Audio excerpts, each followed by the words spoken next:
Here. Griswold, Here. Hovey, Here. Parsons, Here. Smith, Present. Taylor. She's muted, but I see her. Witten, Here. Anders. Here. Before you should have the resolution that the staff put together. Do I have a motion? So moved. Second. I have a motion and a second. Are there any questions or comments from the council? Kelly Griswold here. Who determines what's a small business and can qualify for this? Is that the individual banks? That would be the banks, but okay, to be as broad as possible, our only direction to the banks themselves was that it had to be a business within the corporate limits of Auburn. So, and we even had the question of what happens if they have a business elsewhere as well as in Auburn. That still qualifies them since they do have a business in Auburn. Okay. And this doesn't apply to somebody like Black & Decker or the big boys and that kind of stuff, right? So the individual banks will determine who is eligible for the program? Correct. Well, it's the same loan application that would be in place for when you go to a bank to get a loan is there. All we are doing is guaranteeing the interest on that loan. So that means someone can go to the bank and get an interest-free loan. Okay. Any other questions or comments from the council? This is Brett Smith. Does anybody know if this is going to disqualify applicants from SBA disaster loan? It will not. We look at this as a stopgap measure to fill the void. We know that there's going to be assistance coming from the SBA. We also know that sometimes that type of assistance can take a while. Even once it's released, it can take some time to get to the local level. This is a program in place that will help them sort of as an interim solution to get some working capital to be able to keep them afloat until some of this larger federal aid comes down the pipe. Okay. So that is a confirmation though, because I know the SBA is offering, I think, a little bit better of well, I guess we would be covering the interest, so the interest rate doesn't necessarily matter. Right. We're covering the interest. So while the SBA is offering at 2% interest, a loan at 2%, then there are some other long-term, like 30-year loans with different percentages, but ours, what we're offering is 0% interest. And sorry, go ahead, Brett. Oh, I was just going to ask it.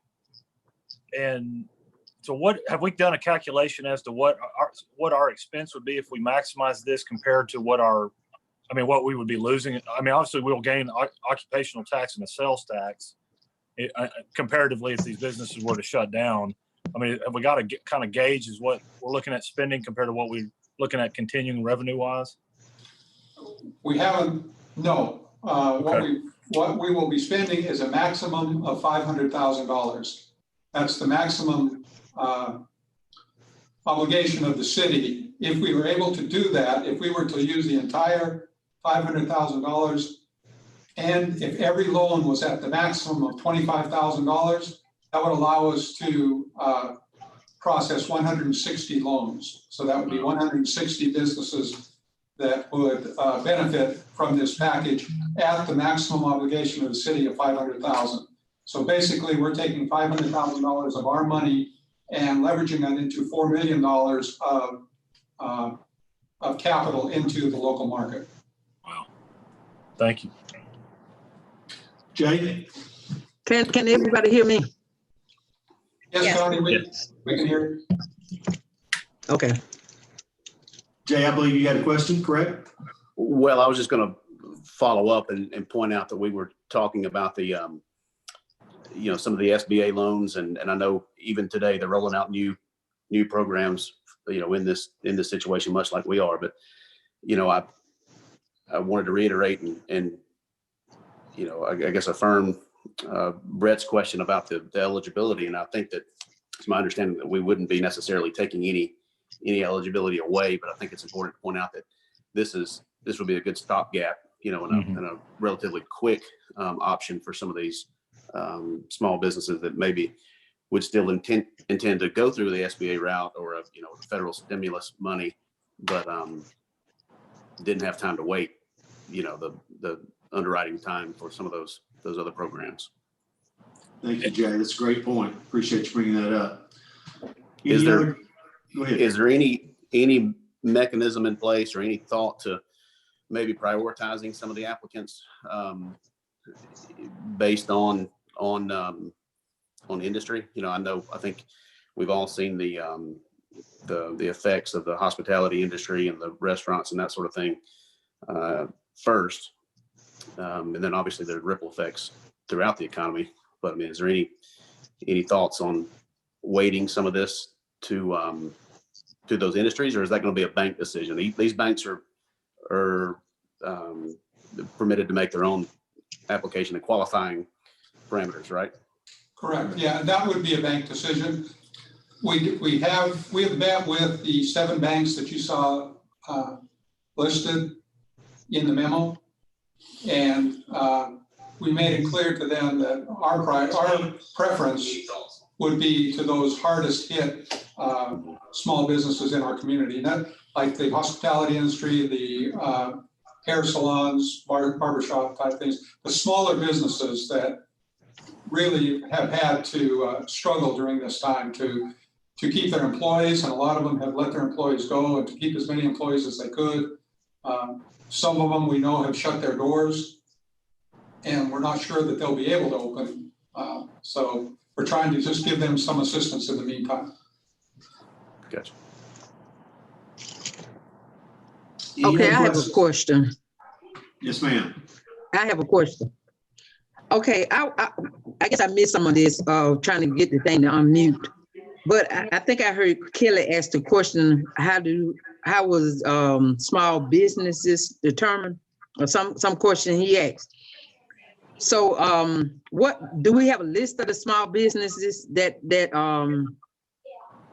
is going to participate, or have y'all chosen a list of businesses? Because I hear you say that like barbershops and hair salons. Is there a listing of the businesses that Auburn is going to support? I guess that's my question. We don't have a specific list. What we have is they have to be within the corporate limits of Auburn. They have to have a business here within the city limits of Auburn. But we let the banks decide what their criteria is for small business. Okay. Jim, will this help with kind of helping with the banks to lessen any risk? I mean, is that going to help at all with us taking on the interest to help people get qualified for these, since this is going to be qualified simply through, underwriting with the bank, and not necessarily, we're not signing as a guarantor or anything of that nature, correct? We are not. We are simply saying that for the length of the loan, up to 3 years, we will cover the interest. Now, it's very possible that the bank could work with the business to give them a 10-year loan, if they needed a longer term loan, but we are only obligated to cover the interest for the first 3 years. The reason I raise the concern is I'm worried about some businesses that may not qualify, and not necessarily because they're extremely risky. They just may not have the history or the P&L statements that'll qualify for the documentation and anything like that. I don't know if our program is going to be assisting with them to qualify as well for younger businesses. Yeah. We are not underwriting any of the loans. We are not being obligated on the loan amount. Our only obligation is for the interest amount.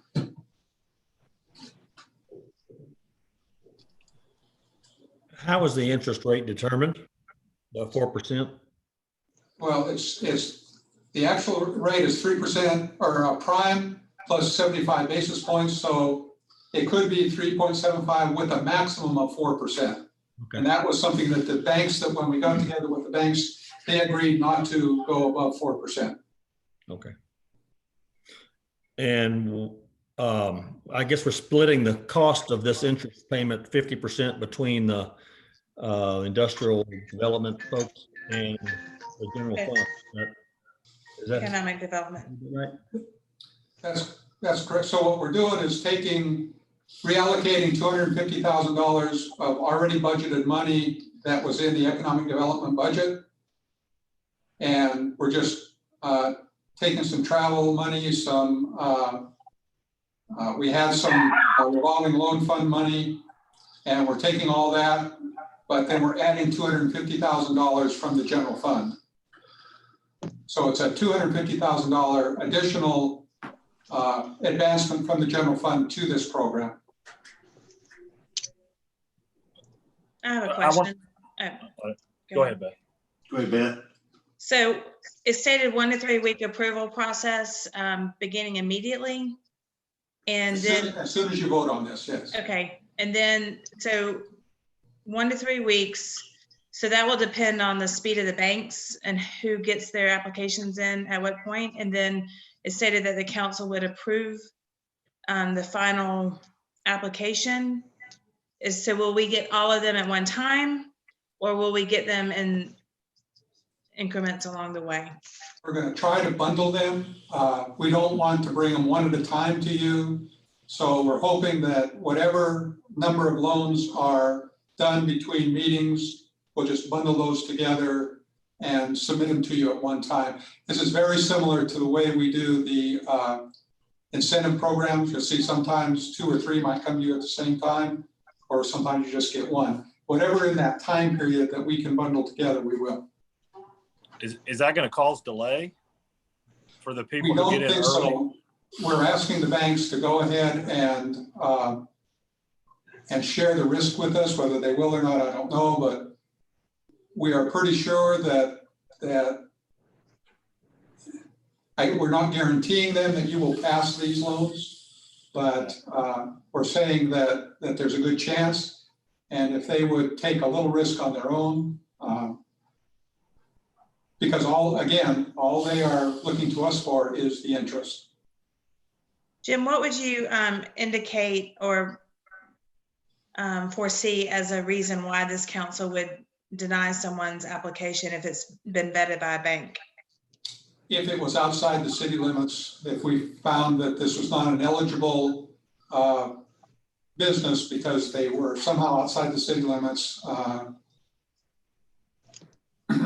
I can't think off the top of my head of any other reason, given the criteria of the loan. But that would be one. And I'm not saying this would happen, but you have 3 members of this council who have small businesses. Are we exempt from this program? You are not.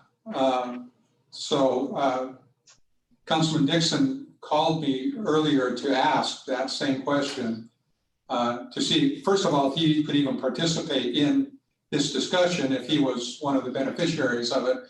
I reached out to our lawyers in Birmingham who told me that because this program is open, you as a council discussing and approving this program in no way has any benefit directly to you individually that is not the benefit of everyone else involved. However, if a loan by one of you came to the council and you could not participate in the discussion, nor could you vote on that loan, that is that package is coming to you for your business. I've got a question. Kelly, go ahead. I'm sorry. Yeah. Is there a necessity for it to come to the council? If There is. By 772, the state legislation that we're using to be able to do this, it requires council approval. Okay, thank you. Brett? I'm just want to ask a couple questions on this fixed interest rate. I know that's a benefit to the city, of course, and the money we're committed to it, but what assurances do we have that that's not going to isolate or eliminate certain businesses because they don't get approved at that interest rate? Is that going to have an effect on who can apply as a business? No, the interest rate is, they would have to be able to satisfy the requirements of the bank. And I think what you're alluding to is that if a certain business does not have as good of a credit rating, they may have to pay a higher interest rate. That's right. That doesn't apply in this case. The maximum interest rate that can be applied is 4%, and the bank is supposed to just be making the decision on whether to give the loan or not, based on whether this company has the financials capable of repaying the loan in whatever amount they request. So there. Oh, go ahead. I'm interrupting. Well, we're discussing, $25,000 as the maximum loan. It could be that some of these businesses may just be asking for 5, 10, or 15,000. They wouldn't be asking for the full 25,000. Right. No, and I understand that. I'm just saying that, it's like going to buy a car. If you get a lower APR and a different rate because of your credit score. And if we're just basing this, so it sounds like they're just going to be based on proof of income. Is that what you're suggesting? Or proof of revenue? I don't know what the criteria are that the banks do, and every bank might have different criteria. Right. So there are 7 banks here that are participating right now in this program, and we are not even advertising one bank over the other. We're just telling our businesses, here are the 7 that are participating. Go get your best deal. We'll pay the interest rate up to a maximum of 4%. How are these? I just don't, sorry. No, I just don't want to create a program that we've got the ability to help 160 businesses, but only 25 qualify. That's my concern. How are these 7 banks selected? And can other banks be a part of it? So the 7 were originally contacted because they were the ones that have formed a coalition to try to help with affordable housing. And we still have a group that's working on some affordable housing initiatives. So those were the coalition that was already in existence. But yes, any bank, after you do this announcement and after it is passed, if other banks want to participate, they're welcome to do so. Again, we've asked the banks to commit a minimum of $500,000. That would be their commitment per bank. Okay, thank you. Okay, my question is about the applications. Now, and maybe I missed this. So how do these businesses get the applications? Is it something that is the banks are sending out? Do the business need to, pick up the applications? How are they submitting the applications? They don't submit it, they go to the bank and ask for the loan. So they would physically go to whatever bank. So they would go to the commercial lending officer of the bank and whatever applications the bank have, every bank probably has similar but different paperwork. And so they would go to the bank, collect the paperwork, fill it out, but we're not sending out anything. Okay, but is it advertised for the businesses to do this? Has it been advertised? You have not passed it yet. So the first anybody has known about it is when we did the public announcement about this meeting. Once it's done, then we will advertise the program. Okay. All right. I have a question. Go ahead, Bob. First, Jim, thanks so much for being able to organize this on such a short notice, and it's really good practice for us on Tuesday. My question is, could you perhaps provide us with the background of why we were called into a special session? I'm obviously, I'm supportive of the resolution. I'd just like to know how we got here with such speed. Is it so crucial that this issue couldn't wait until Tuesday? Well, we're on a 3-week. It's actually a week from Tuesday. So we felt that it was necessary to get this out relatively quickly. We have had businesses, as I said, contact us and let us know that they're closing their doors because they could no longer stay open. We wanted to put something before the council to give council the opportunity to deliberate on some form of assistance. And since we have to wait so long, our next meeting is not till April 7th. So that was the reason for the mayor, or I asked the mayor to call this meeting. Thank you. What is our responsibility on default regarding the interest payments? If they default, then there's no interest. So we would pay as much interest as the duration of the loan. To the point of default? Yes. Any other questions? Wait, let me clarify that. So you're saying that in the instance that the bank goes to collect on their debt, we would be absolved of the interest responsibility from a collection effort? I don't know if I'm. So if we have, say we have a $5,000 interest obligation on a full pay, or a $3,000 interest obligation on full term payment, they default. The bank then goes to collect on the default. You're saying we're absolved of obligation?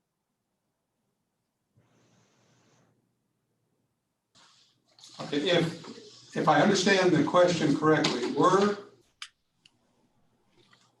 we are required to pay the interest for the duration of the loan.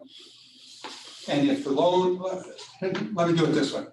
Yeah. So if there's a 3-year loan, Mhm. and after a year and a half, the business defaults on the loan, we are not obligated for that year and a half period for which they have not had the loan. We're only obligated for the first year and a half period. So $1,500 would be our obligation because that's the first, assuming it was a $25,000 loan and it was for 3 years, and after a year and a half they defaulted, we would have paid the $1,500. We would not be obligated to the $1,500 if they default on the loan at that point. How are we paying out the interest payments? Is it directly to the loaner, to the financial institution, or are we doing a rebate to the end user? It's directly to the financial institution based on documentation they give us.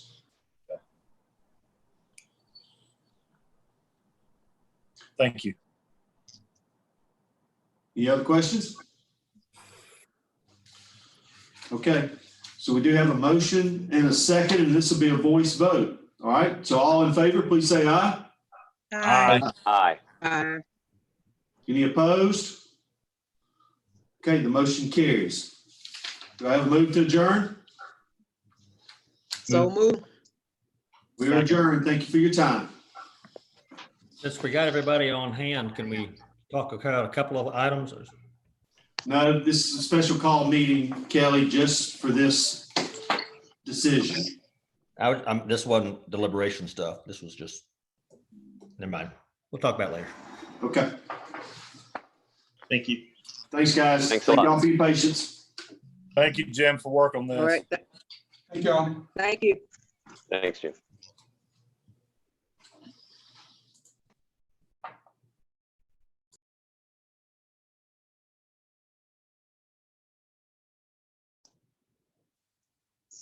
Turn it around.